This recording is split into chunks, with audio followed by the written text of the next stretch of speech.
So I had a special request to show how I steam block my pieces.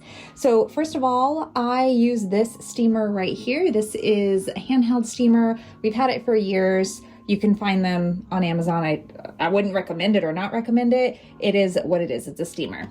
And then I am doing cotton. So I'm going to turn this to my cotton setting, make sure that it has water in it.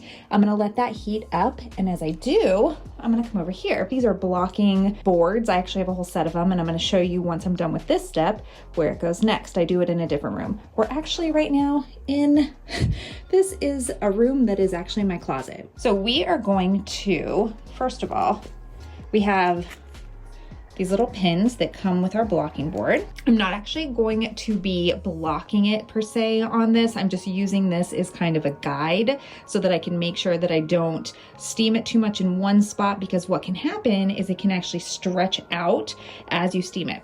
Another way that you can do blocking if you're worried about things getting stretched out of proportion is you can just take the whole piece, put it in water, wring it out, and then lay it out to block.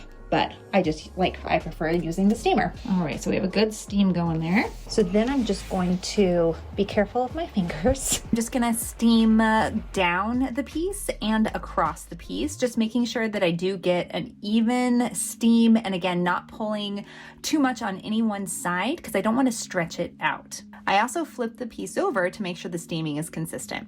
So now that I've steamed this pretty well, it's still a little wet, which is what we want.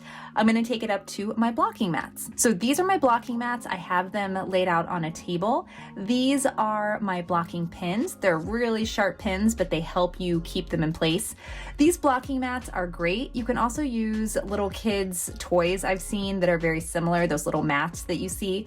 And then I'm just counting out, each square is 1 inch. And that helps me because I know that this piece, just how it normally would sit, is I think about 10 inches by 30 inches. So I'm just gonna continue to go through, stretch gently on the piece, and then evenly place my blocking pins on all of the sides just to make sure that it gets to the size that I want and also the shape that I want.